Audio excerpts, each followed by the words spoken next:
ascension on Isra and Mi'raj. Right. Is he supposed to have been ascended alive, or did he ascend? Is that where he died? Excellent question.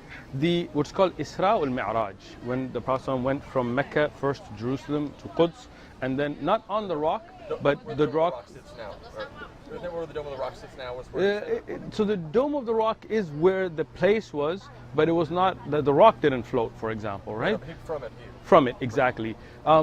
This is a physical journey, and it's this journey while he was alive. And that's why it's miraculous, right?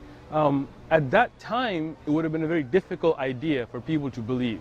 In our time, we're kind of getting an understanding, right? If we look at now the internet, right? You click a button and your email goes from here to China in a split second. Now this is just human technology developing. Imagine the power of our Creator. Would it have been considered a miracle?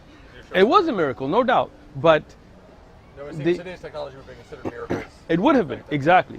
So he ascended alive into the realm of heaven? So it went to the first sky. In Islam we have sab'a samawat, the 7 skies. And the Quran tells us, وَزَيَّنُوا الْمَصَابِيحِ وَزَيَّنُوا السَّمَاءَ الدُّنْيَا بِمَصَابِيحِ. What does that mean? We beautified the sky, the first sky, with lamps. So that means stars, moons, galaxies. This is all the first sky. Right, physical lights. Excellent. The next sky is above that. And then there's an above that, which don't have these. And that's what science tells us as well.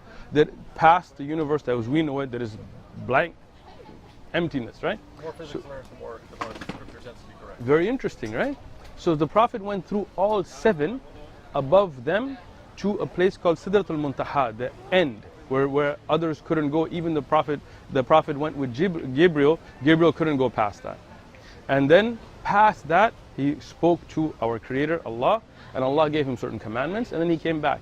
And this was something that today we can grasp easier than that time because of travel. We've been to the moon. I mean, we're trying to go to Mars and all that kind of stuff. And this is just human technology. Imagine the Creator of humans and what he can do. I was always wondering if he never returned from. Did he return from that? Yeah, he did. He did. Okay. Yeah, same night. So did he physically die? Not then, but later on. Yes. Yes. Yeah. I wasn't sure of that. I thought that was his ascension, like Jesus' ascension. Yeah, Jesus ascended without being physically killed, and he will come back.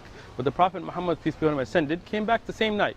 They said that in some of the narrations, the bed was still warm, right? So that means it was as quick as the Creator can, and that's Allah can do all things. So at that time, when he came back, he told the people, and this is a very early time in Mecca. So years after that, they were still, and he even gave them news of a caravan of the Quraysh, of the people of Mecca that was coming, that he could not have known. And that's why many people became Muslim at that time, seeing that he gave them information that he physically could not have known. He came back and then he lived, and then he had. He wrote the Quran after that. He never wrote the Quran. He couldn't read or write, the Prophet Muhammad. But the Quran was revealed to him, and he would recite it, and the companions would write it down and memorize it.